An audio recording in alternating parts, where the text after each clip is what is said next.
Hello guys. Maurice, hey, how are you doing all? Okay guys, tadzoka nenyaya yedu yataitaura nesu tikazogumira panzira. Ndofunga ndisoma kaona kuti life yaikata nekuda kwenetwork atizoziva kuti chiri kuitika, but still vanhu vakaramba vachingoinsista kuti guys aufa nyaya mucomment section vachiuya kumainbox aufa tiudzei pedzisai nyaya kuti chii chakaitika, what happened, chii chakaita kuti tandazozopauri nhasi, chii chakaita kuti tandazozobuda mustreet, chii chakaita kuti upinde mumastreet uve street kid. Handiti okay, nhasi chaitaura so handiti maa muchipromisa nyeredzika vapromisa nyeredzi kuti itai video tokanda nyeredzi, and that's what she said. Pane kasaini kari apa, kanga siri apa kari apa kakanzi support with kari apa. Okay guys, nyaya iripo ndeidai sone hatifaniri kuwanzoita serious kana taura nyaya yacho because inozondibata, so I love kuti timbopota tichita majokes. Okay, nyaya yanga iri pakuti tichaitaura toishota tozoipedzisa, takaona muchiri curious kuda kunzwa nyaya yacho takazofamba sei then topedzisa. Handiti that's good. Okay, nyaya yakamira so guys, nosasi nyamwe tichibatikana nesinyaya always love aminotwai. Okay, pamwe nechaireka akana every story nyamwe tikarwadziswa, nyamwe tikabetraywa, nyamwe tikadii tototaura nyedu tiseka most of the time, because kana takatsamwa it doesn't solve anything. akana tikatsamwa todambuka. Okay guys, nyaya yakamira yakadai so like I said before yesterday kuti ndakura ndisina vabereki, baba, amai, hama, like no one was there. I was just me. Chinhu chakaita kuti ndisvike palevel iroro chakaita kuti ndigare mustreet because ndakambodya mumabhini, ndakamborara mumusika, ndakamborara pasi pemakondena, ndakamborara muharare chemumutauni nezvigunduru zvazviya.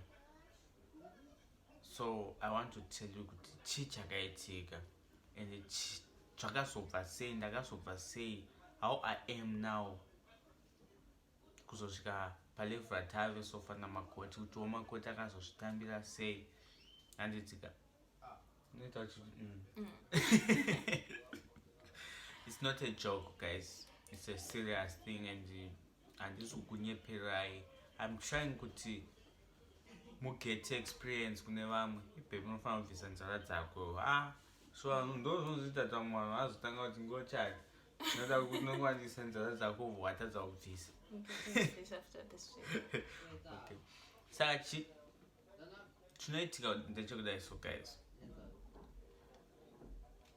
vamwana vanokwanisa kukujaja, so I want you kuti ufile kuti it's fine nyama ukajajiwa, it's fine nyama ukadii vanhu vakakutuka vakati chii, indaisvo right.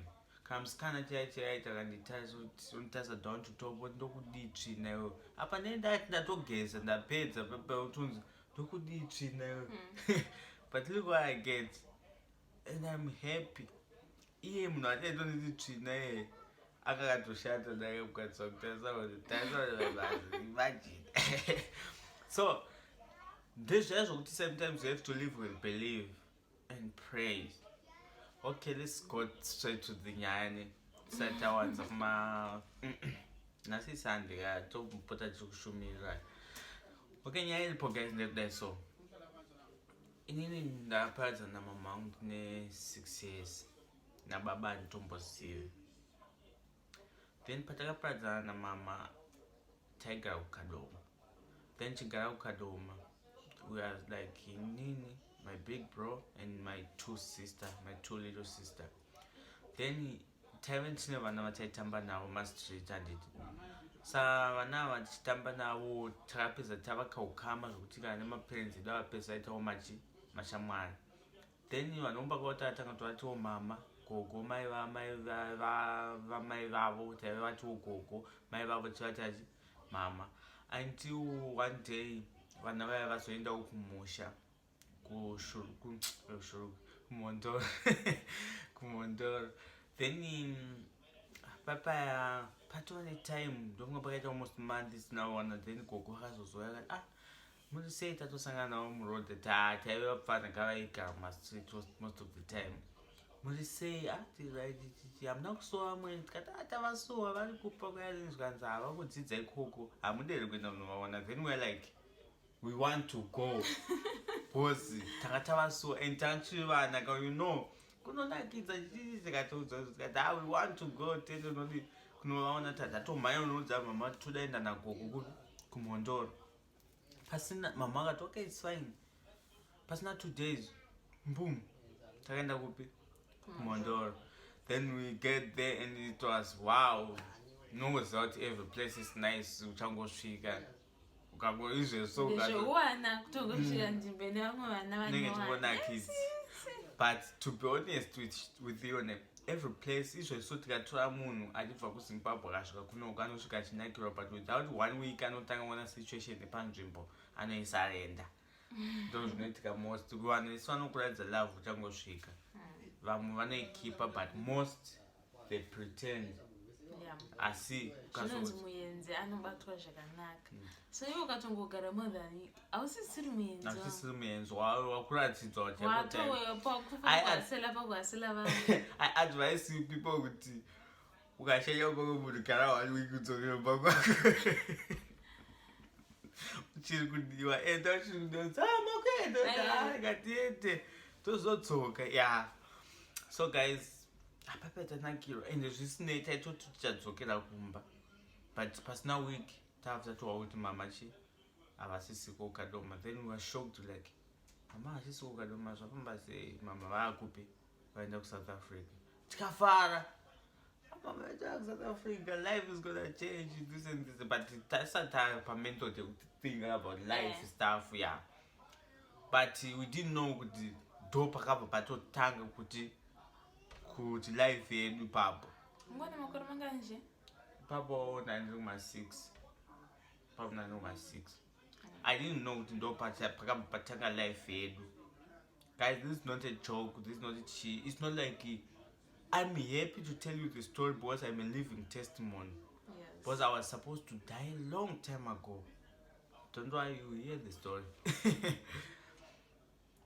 So guys, ndasvika palevel rekuti papa mama aenda kupi tikafara tikati mama aenda kuchi vakaenda pasina munhu ane contact yavo ivo vanga vasina phone plus for those time I don't think kuti paive nemafoni. Imagine kuti vakaenda ndine 6 years. I remember kuti that was 2000 something. Yeah. 2000 something in my phone. 5, 6. And my phone nguva iyoyo ka ainet. My phone nguva iyoyo ainet. Kwaive nezvimafoni ainetsa kuwana. Wanga usangowana phone espacing. Kana ndaineta iraitengwa. Unonzi papa mama vaenda. Then we stay there ndofunga mwedzi wese wakapera life yakanaka. Iyeyo yasvika nyaya yekuti tichienda kuchikoro.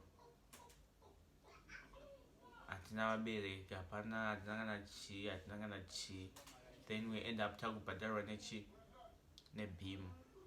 Then tichienda kuchikoro kudaro pakasvika nguva yekuti pesa apa tichigara pamba we start to learn some things. Tichiendeswawo kumombe normal but taenda tese nevamwe vana but hatisati takuziva zvinhu. But you know kuti all of the sudden zvakatanga kuchinja. Tatonzi panapa munhu wese anoshanda zvakafanana. Hazvina basa uri munhu mukuru, hazvina basa kuti uri mwana. That I didn't know kuti hangu kuti the point tanga tiri vakomana ende hapana mwana hapa aisarudzwa kunzi uyu ashanda zvakadai. Paizongobhohwa pakuti vana veipapo vakangonotaura kuti tandazi handidai so wairohwa kungoita silly mistake wairohwa. I remember my brother like anytime akarohwa zvokuti vedwe unorwadziwa kuti komombe zvazo zvandikurohwerwa ndedzangu here, zvinhu zvazo zvandikurohwerwa ndezvangu here. It's not like une something chauchazobhenefita kana munhu wacho akanzi afa ongorohwa. Ende takatanga kufudza mombe ndine 9 years, takatanga kutsenga bhagidhi ndine 9 years, dzaka dzakatowanda 9 years, 8 kuku 9 kuku. And I can remember kuti kubva kublock 10 kwataigara kumhondorengezi kuenda kunonzi kuchi kwainzi kuchivare, it was a long distance. Wafanira kubva handingambokuvudze because you don't know kunhu kwandiri nekucape town but panotoda mota. Nemota chaiyo unogona kutora hour something kana ichifamba. Netsoka you take almost 4 hours. Taiti tikaenda kuchikoro taifanira kudzokerana nevana vachabuda kana kuti magrade 1. Asi musha mungoziva kuti ukaenda kuchikoro kana muri magrade 6 kana pagrade 5 netime yenyu yamunobuda. Magrade 1 anobuda na12, but ivo vaitoexpecta kuti panosvika vana vechi va12 nemomwe vari masvika because mombe dzinenge dzakakumirirai. So and sometimes it was not that murodhu unenge waneta. It's not like uchazobva 4 hours uchingomhanya kusvika kumba, ukangosvika kumba chete late wakatonorohwa. It's not like waizofamba uchitamba. Taive tiri vana, we love kutamba, but we didn't get that chance. Isusu chance yedu yese yaiperera mumombe, chance yedu yese yekudzidza yakaperera mumombe. We go to school first times taitove good people like pachikoro, but wangu aitoita zvokutoridza ngoma pachitamba zvinyagachi, was good with that. Ndaimhanya ndichijamba and I was good with that, like chidiwa nematicha. I remember nditobva kumhondoro ndichiuya kuzomhanya kunonzi kuCamben Motor, tiri kuRio, kunonzi kuRio. So kana tikuza after Kadoma kune nonzi Rio, kuRio kokoko tatobudisawo chikoro chedu kubva kumusha chitanga kutomhanya mutawuni, tikatombonokemba neZRP chichi because of so good with what I do, but because of zvinhu zvaive around situation yaindidzosera mumashure. But akudzira one thing, ndakatanga kunamata inini ndiri mwana. Ndaitonzi ndinotora nechipo, but inyaya yekuti zvipo pamwe zvinozopedzisa kuti uchitsvage you find the chipo pamwe nenhau. Inangu I didn't love kuprofita, but ndakatomboratidzwa stuff, but handambobva ndazvifarira bose ndinotya and we'll get there kuti why ndichitya. So taito like tichishingira nelife yedu tichidaro, like kuchikoro pazosvika moment yekuti takuchinjana namukoma wangu kuti uyaenda nhasi indoenda kumombe, iye mangwana ndiye indoenda kupi kumombe. And mukoma wangu azosvika pachenzi kuti no man, chienda kukupi kuchikoro since uromdi at least abva takakuita zvomombe. Tasvika futi papoint yekuti mukoma chimboendaiwo futi kupi kuchikoro. Ini ndimbogara pamba. maiva magrade 1? I was grade 4, but when I go back to school again ndakadzokera grade 2. nenyaya yekutongwa ndagara almost a year ndisina kuenda chikoro, then I go back to grade 2 again because ndatova blind. Anduchi I get a job by next door pepamba pataigara. Inangu ndatired nokuswera ndichirohwa. Sometimes ndairohwa ngonyeperonza ndaisondorohwa ndotiza, ndotomborara musango.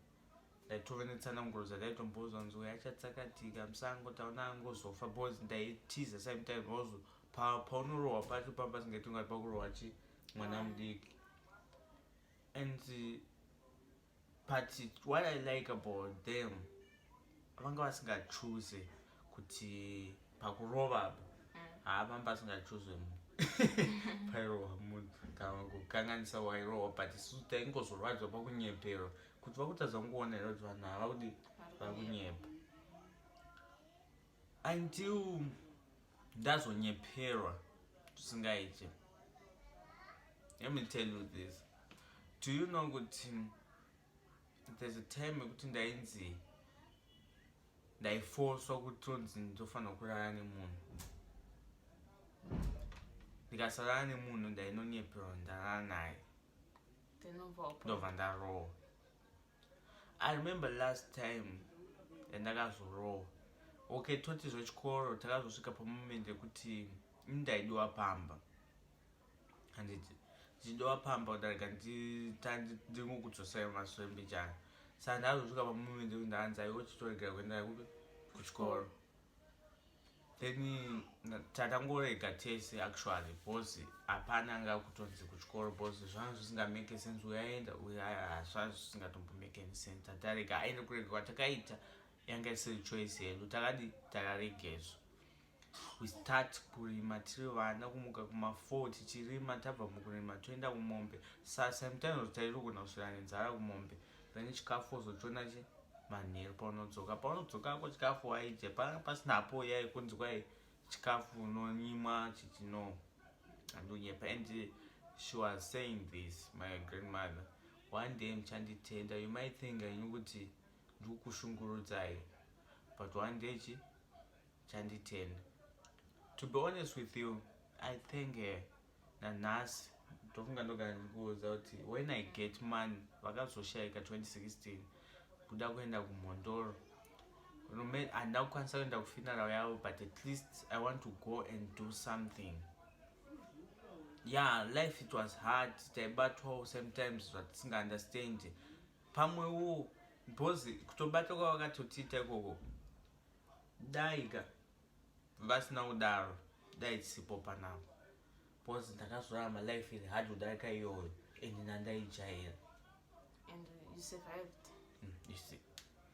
So baba tasvika papoint yekuti achaenda kuchikoro tese tiri 2.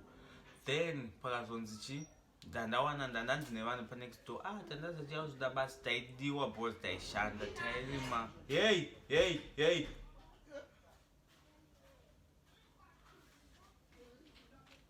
Ameno munhu anguwa achingoita noise achingopinda mumba. Imagine guys, sorry. Sachi tiri vanhu vaishanda vaitozikanwa pamba pataigara pairimwa. Paive nemunhu wechikuru gogo wangu wanga wakura, but pairimwa kudarika dzimwe dzimba dzine varume, dzimwe dzimba dzine like ndingati dzine vanhu vanofanira vachirima.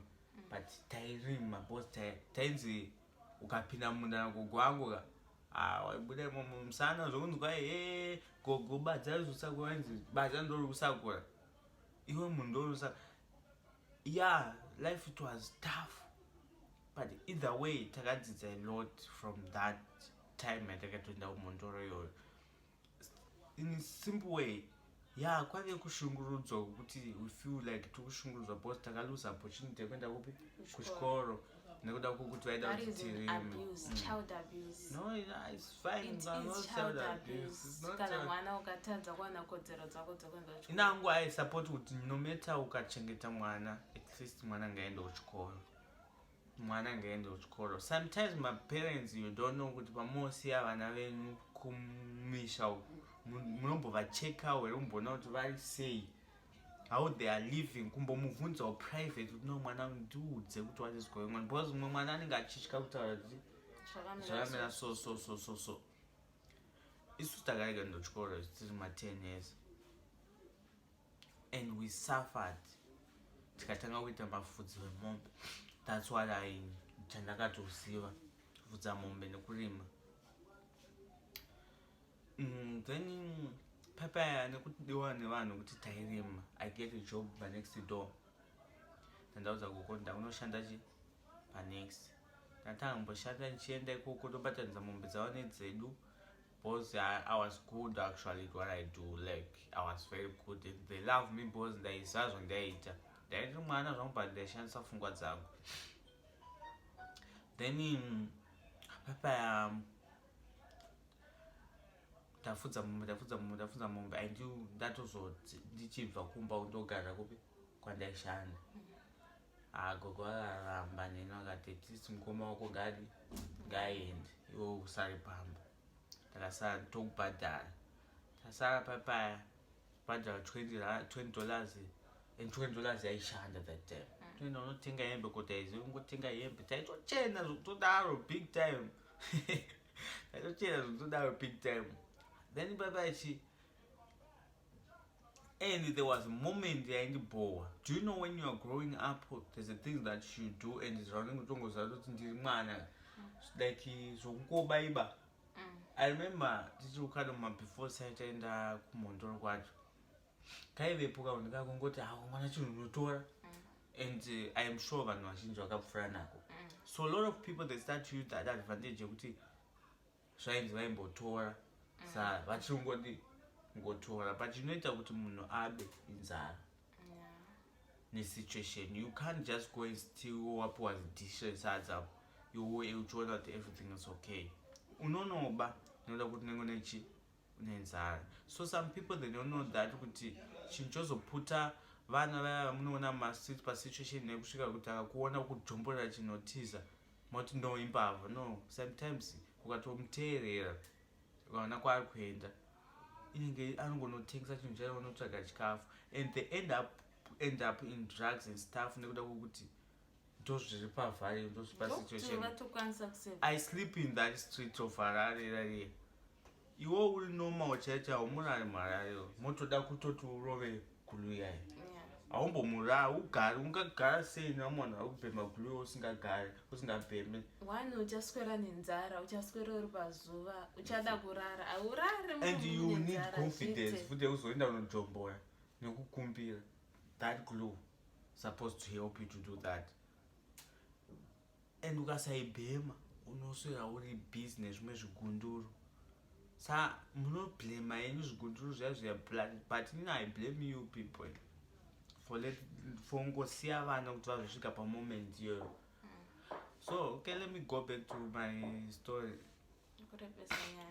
Yareba tungotry kuiti ndongoiti ga because one minutes everything avamwe anozokwanisa kugara more than 30 minutes akangodai vamwe vanogara shaka achiyatsoda kuziva nyaya anogara. So guys tichatozoikata like I said kaona kuti maisanyerezi dzakawanda then we come patakazobva kumhondora ndisi apa ndangotaura kupera kwakazoita nyaya then papaya tashanda kunext door ndikati ndidzoke kupi kumba mukoma wangu aende kunoshanda kunext door tashanda zvunbo aindi mukoma wangu azomuvha kudzokera kupi kukadoma kumbonogara namai gurubhoze.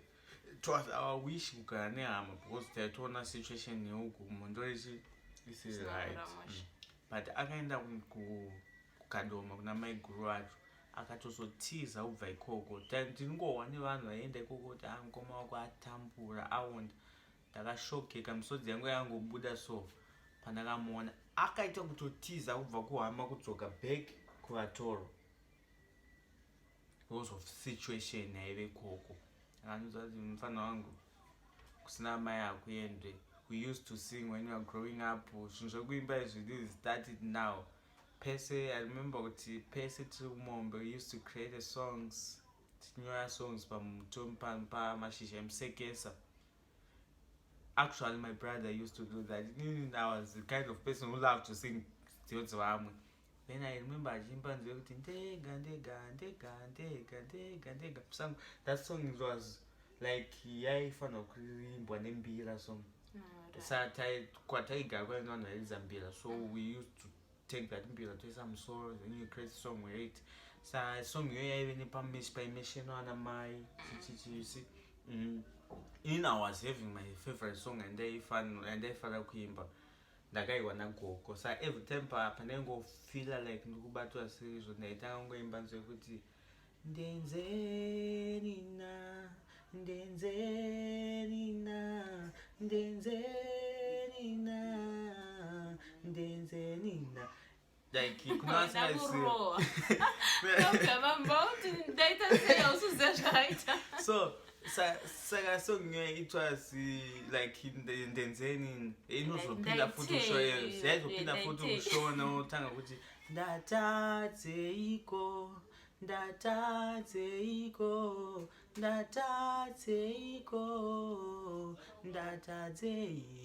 ndatadze. So I used to sing that song, and when I sing that song I cry because yandifunidza chi zvakawanda kuti why my life is like this. Apa ndemwana ndaichanda nozva ndopanoona kuti I grew up when I was young. Get point kuti ndakura ndiri mwana because of the situation neiva around until sa uchingoimba utoona kuti mai hakuna zvechokwadi, hakuna hama, until ndazonyeperwa zviri hard because chandakazoita mukoma wangu achisvika ndabva ndaibatanidza mombe dzepanext dzaya dzedze nedziri kumba ngandati chishanda kuchi kunext door then ndishande kumba because kumba kwangu kusingaite kwaipisa kwairohwa munhu every time. Guys, kwairoyewa kumondoro zvaizvokuti kwai hakuna varoyi, hakuna zvipoku, hakuna chi. Pamba paigona kutanga kungotaura vanhu panze, so pamba paigona kungotanga kungochema vana, pamba paigona kungo hey apa ndairara kugona ndega, kugona kwebaba ndiri kuma-10 years vakugona ndine chimba changu kugona ndega. I remember umwe musi ndichifugunira musoro ndikaona mvuri wemunhu mumba, ndakabuda ndichimhanya. I go and tell my grandmother, gogo mune munhu mumba zvikanzi ifa uda kunyepa dangorara nevasikana kunyepa dangorara nevasikana like navo mumba mavari ngati aiwa ndoda norara kupi naprisma wangu next door ndodzoka vanga vasingadi. Ndakabuda mumba more than 3 times ndichitiza mumba ndichingona zvinhu. Sometimes moto uchiona moto utofuridzo and ndaigara ndakatsikirwa nematsikiro, ndaigara life ipapo yanga iri ma1 especially pandakatanga kuvata ndega. Utoona kuti munoziva kuti mumba mune chinhu bvudzi rako ringochinja sokuzizi. Ndakavata so ndairota ndainamata mazuva acho tongoti panapa something is wrong. Dai uchimuka kudai so unotohwa kuti mumba mune munhu. I remember ndakamborara mumba maitobikwa chibage mukitchen, ndikamuka chiri pamoto chikwata, tikamuka chibage chisisimo chadyiwa so ende ndakachiwa chichidyiwa chibage ichocho, to be honest with you, like door rakavharwa makuseni ndikamuka ndowadya chibage ndikarohwa ndodya chibage chese, chibage chaivomu ende chaita kuburwa pamoto. Ndikaudza kuti handiziri ende unenge uchitopenga ukuduse ausirive mumba mwarararwa ndo rakavharwa. Ende zvochokwadi ndakarwadziwa point ndakutofila pain at that time kuti shwaka vanhu ngavasadaro. So guys, musasiye vana guys vachitambudzika because zvavanozotanga kukuudzai you won't believe it. Kumondoro baby kwairoyewa. Tsikamutanda takauya maimirawo asi tairarama nenyasha dzaMwari guys. Kudzai senini ndakavhika zvinhu zvakawanda, ndakanunura panhu pakawanda naMwari ndiri kumondoro. Uona kuzosvika zvinhu zvosvika pakujanana nezvibage urimo tadza kudya inini ndaipisa, ndainamata like crazy person. Ndaigona kungotanga kuimba so pakati peusiku ndiri kuhope, ndotonzwikwa nevanhu ndiri kuimba nzive masoo ndiri kuhope nekuda kwehope dzandei ndichirota. Ndainamata like crazy. So I want to tell you guys that if you are believing in God, zvinhu zvinokufambira zvakanaka. And also siyai kusiya vana, chengetai vana venyu. Video riri kurebesa saka ndakutoita kuti ndikate then ndozokupedzisa story to another video. Saka ndikandingokuudzai kuti takazobva sechi kumondoro, then chigara kumba papaya takangozosvika pastep yekuti ndaitongotiza everyday ndonovata kwamukoma next door, then ndomuka ndidzoka mangwana makuseni kumba kusati kwamukwa ndodzoka until pazosvika point yekuti ndakazombozarurwa namusvezve ndiri kumhiri guys. Ndaenda kunodzora mombe dzangu musvezve ukabva wazara because kwaiva nerimwe rwisanzi madhodha. Saka madhodha aiti tikazara aidira munani namusvezve, masowe futi aiti tikazara aidira munani namusvezve. Then hakuna kukurara, pane chigoronga chaibva kumadhodha uku kwaive nemusvezve, izvi zvese sango. I have to pass rwizi ndakabata muso wemombe, ndikabva ndamwa mvura ndakaseka very that time. Ndakazoseka ndayambuka always night ndikangoita something